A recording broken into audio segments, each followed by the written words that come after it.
la plupart des investisseurs perdent rarement à cause de leur analyse, mais tout le temps à cause de leur psychologie, de leur émotion par rapport au marché financier.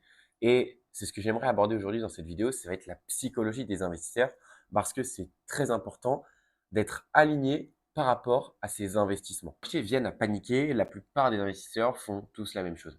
Ils perdent leur sang-froid et c'est complètement normal parce que tout autour de nous nous pousse à perdre notre sang-froid. Si on regarde déjà, premièrement, on a la chute des marchés. Ok, j'ai pris l'exemple de 2008 où on a vraiment eu une grosse chute de marché historique où le S&P 500 perd 57% de sa valeur. Donc, premièrement, c'est pas agréable de voir son portefeuille perdre énormément en valeur sur une très petite unité de temps. Ensuite, il va y avoir les médias qui vont amplifier toute la crise parce que pour les médias, elles vont être payées en fonction des gens qui regardent. Donc, plus elles prédisent le malheur, le noir, mieux ce sera pour elles, plus ils gagneront d'argent. Là, si on regarde un petit peu au niveau du Wall Street Journal, on voit les gros titres, la crise économique, on va jamais s'en remettre. Et ensuite, on arrive pour les investisseurs aux ventes forcées. Et on voit tout le monde autour de nous paniquer, vendre, revenir en cash. Qu'est-ce qu'on fait? Nous aussi, on va vendre parce que on n'a pas de stratégie. On a investi en bourse pour gagner de l'argent. Là, on ne peut plus. Donc, qu'est-ce qu'on fait? On vend. Comme ça, on oublie, c'est oublié. De toute façon, ça va jamais remonter. Et donc, on vend. Mais ce qu'il faut savoir, c'est que la plupart du temps, les grosses crises économiques comme ça ou les grosses chutes de marché, c'est les meilleurs moments pour acheter, un petit peu comme l'avait dit Donald Trump en avril 2025. Et ce qu'il faut savoir, c'est qu'aucune fortune, alors quand je dis fortune, c'est un grand mot, mais même aucun portefeuille avec une bonne performance va se construire dans l'euphorie. Ok? Typiquement, dans l'euphorie, je parle de ces moments-là. Si vous commencez à acheter ici parce que ça vous paraît bien, voilà, entre 2005, de décembre 2005 et août 2007, vous allez avoir des rendements. Mais après, ça va être très très long. Il va falloir attendre 2011 pour revenir au niveau de base de votre portefeuille. Donc, aucune fortune, aucun portefeuille doit se créer dans l'euphorie. Déjà, quand les marchés vont chuter, il y a plusieurs mécanismes psychologiques qui vont se mettre en place dans la tête de tout le monde. Le premier, donc on l'a vu tout de suite, c'est les médias. Ce qu'il faut savoir, c'est que les médias, voilà, on va avoir le plus gros crash de tous les temps, l'économie ne va jamais se relever, ce n'est jamais arrivé d'histoire. Mais il faut savoir que pour faire des clics, pour faire des vues, elles vont toujours trouver le mot ou la stat où ça ne s'est jamais produit. Ok? Donc, je sais pas, là, on est samedi, c'est la première fois qu'un samedi, le Bitcoin perd 13% avant 15 heures. Ça va faire cliquer. N'importe qui va dire, ah ouais, putain, c'est la première fois, donc je vais regarder. Et c'est comme ça qu'elles vont gagner de l'argent. C'est comme ça qu'elles vont avoir des vues. Et c'est pour ça qu'elles amplifient autant ce qu'il se passe. Mais le problème, c'est que plus le discours devient extrême, plus les investisseurs de l'autre côté, eux, commencent à vendre et sont tendus vers une vente. Pourquoi? Parce que n'importe qui investit en bourse juste pour épargner, qui ne s'est jamais renseigné plus que ça sur la bourse, voit les indices boursiers majeurs perdre entre 20 30% en 2 semaines et voit les médias dire que l'économie américaine est foutue ou l'économie européenne est foutue, elle ne se relèvera jamais, n'importe qui vendrait.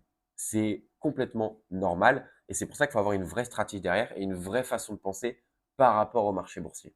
Et en plus de ça, donc plus les gens vendent, plus les prix baissent, plus les prix baissent, plus les gens ont peur, plus ceux qui n'ont pas vendu vont revendre et ainsi de suite. La volatilité explose sur les marchés boursiers et on voit les indices majeurs perdre énormément de valeur. Mais ce qui est intéressant dans ce genre de situation, c'est que même les entreprises qui vont être extraordinaires, donc des entreprises financièrement très solides et très stables, vont devenir d'un coup survendues. Ça veut dire que tout le monde va vendre les meilleures entreprises du monde parce qu'on pense que c'est fini. L'économie américaine ne va jamais se relever. Parce que ce qu'il faut savoir, c'est que l'économie américaine, ça va être un mélange d'émotions, d'anticipation, de peur, d'avidité et de psychologie humaine. En fait, un graphique des marchés boursiers, c'est les émotions humaines mises sur un graphique. On a peur, ça chute. On est euphorique, ça monte. On est trop euphorique, ça monte beaucoup trop. On a trop peur, ça baisse beaucoup trop.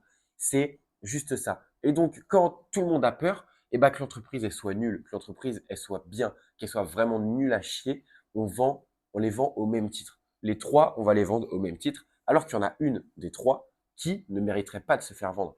Et c'est là que vont apparaître les opportunités pour quelqu'un qui a une vraie stratégie. Maintenant, si on se penche un petit peu plus sur l'histoire des marchés, il faut savoir qu'il y a eu énormément de récessions dans l'histoire. Il y a eu énormément de chutes de marché de 10, 20, 30%. Mais il y a une phrase qui est revenue souvent, c'est cette fois-ci, c'est différent. Et c'est ce qu'on entend tout le temps par les gens qui pensent que l'économie a changé, que l'agissement du S&P 500 ou du Nasdaq 100 n'est plus le même parce que c'est différent d'avant. On est rentré dans une nouvelle phase, dans un super cycle. Mais il faut savoir que c'est complètement faux parce que l'économie se relève toujours. On est voué, les êtres humains, à créer de la valeur, à créer de la richesse, à innover, à monter des entreprises. Et c'est pourquoi, si on regarde d'abord sur le Nasdaq, on voit que même au pic de la dot-com bubble, à court terme, on a vu une chute de 80%. Mais quand on regarde à long terme, donc sur un horizon de 10-20 ans, on voit que cette chute, elle est minime.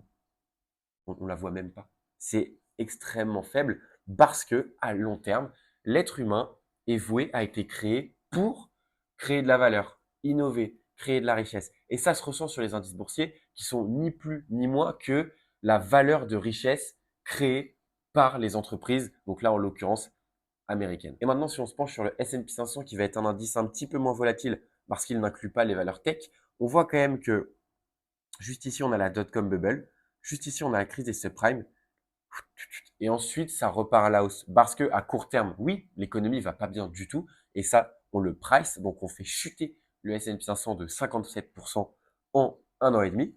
Mais derrière, on va pas le faire chuter en continu si ça va de mieux en mieux et tout s'améliore. Donc, la question, c'est pas est-ce que le marché va corriger, est-ce que le marché va chuter? Parce que oui, le marché va chuter. La vraie question à te poser, c'est comment je vais réagir quand il va chuter de 5, de 10, de 15, de 20%, de 30% et de 50%. Comment réagir? Est-ce que je vends tout dans la peur et ensuite, 10 ans après, je suis comme un con en me disant, j'arrête pas de vendre? Ou est-ce que justement, j'en profite même pour acheter des actifs de qualité pendant cette chute? Ou alors, la dernière option, je ne fais rien. La première erreur que nous, les investisseurs particuliers, on a le plus tendance à faire, ça va être de vendre dans la panique. Donc, on est lundi, les marchés chutent, on se dit mince merde, comment je vais faire et tout, je j'aime pas du tout, je vends. Voilà, je vends les actions que je possède, les ETF, les actifs financiers, mais dans la panique. C'est-à-dire qu'il y a rien de rationnel dans ce que je fais, juste j'ai une montée de peur dans ma tête et je me dis il faut absolument que je vende avant de perdre plus. Ça, c'est la première erreur que nous, les investisseurs particuliers, on fait. C'est la pire. Il faut jamais faire ça. Il faut toujours, avec son portefeuille d'investissement, prendre des décisions quand on est posé, au calme, quand on est rationnel et qu'on a la tête froide. Parce que sinon, quand on fait ça à chaud, on peut prendre déjà des décisions d'achat aussi qui peuvent être complètement stupides et des décisions de vente qui peuvent l'être encore plus. Ensuite, la deuxième chose à ne surtout pas faire, ça va être de regarder ton portefeuille en continu. Donc, une fois le matin, une fois à la pause du midi, une fois avant d'aller dormir. Parce que, alors, quand les marchés montent ou les marchés stagnent, c'est pas spécialement dérangeant. Le problème, c'est quand les marchés baissent, ça déclenche des choses dans ta tête où tu as envie de vendre. Plus tu l'ouvres, moins tu vois d'argent. Tu vois que ton portefeuille perd de la valeur en continu sur toute la journée. Le soir, tu vas avoir envie de te dire, demain matin, je veux pas ça, donc je vais vendre, je vais faire des ajustements. C'est à ne jamais faire. Et la troisième erreur, ça va être confondre la volatilité et la destruction permanente de valeur. Une action qui baisse fortement ne signifie pas du tout qu'une entreprise est mauvaise. Comme je l'ai dit tout à l'heure, le marché peut être irrationnel à court terme parce qu'il y a de l'émotion, c'est excessif, on vend le marché parce que c'est très très grave. Mais est-ce que cette entreprise A ressent pleinement ce point X qui a fait chuter tout le marché? Non. Alors, à ce moment-là, il ne faut pas rentrer dans ce cycle de toutes les entreprises sont mauvaises, faut que je les vende, faut que je récupère mon argent, parce que sinon je vais en perdre encore plus. À court terme, oui, tu vas en perdre beaucoup. Quelquefois, tu vas voir tout chuter et tu vas te dire pourquoi j'ai commencé à investir en bourse. Mais à long terme, si la société que tu as sélectionnée dans ton portefeuille est bonne, tu vas gagner énormément d'argent aussi. Bien sûr, il y aura toujours de la volatilité à court terme pour venir un petit peu te faire chier ou déclencher certaines émotions chez toi. Mais si tu arrives à les contrôler et en plus tu t'en sers pour en racheter des actions à des meilleurs prix, alors tu n'auras aucun souci. Donc j'aurais bien aimé faire une partie dans cette vidéo de ce que font les grands investisseurs lors des crises économiques, mais ce serait tellement long parce qu'il y a eu tellement de mouvements intéressants. Donc je pense vraiment faire une vidéo à part entière de, par exemple, les mouvements de Warren Buffett, qui est un des investisseurs les plus célèbres du monde aux États-Unis, les mouvements de Warren Buffett pendant la crise des subprimes, les mouvements de Ray Dalio pendant la dot-com bubble, les mouvements de Paul Tudor Jones en 1987. Enfin, il y a beaucoup de choses comme ça qui peuvent être assez intéressantes. Et donc, je pense que cette partie-là de ce que font les grands investisseurs, j'en ferai une vidéo à part entière. Et là, on va juste skip et on va passer à moi, personnellement, comment j'agis sur les chutes de marché. Personnellement, moi, dans les chutes de marché, je vais me poser entre 3 et 4 questions par entreprise pour savoir si il y a vraiment une raison de vendre ou peut-être même d'acheter. Ok? Toujours soit vendre, soit acheter, soit rien faire, mais pas vendre dans la panique, acheter dans la panique ou ne rien faire dans la panique, mais ça c'est moins grave. Les 4 premières questions, ça va être l'entreprise est-elle toujours excellente? Le business est-il toujours dominant? Le MOAT existe-t-il toujours?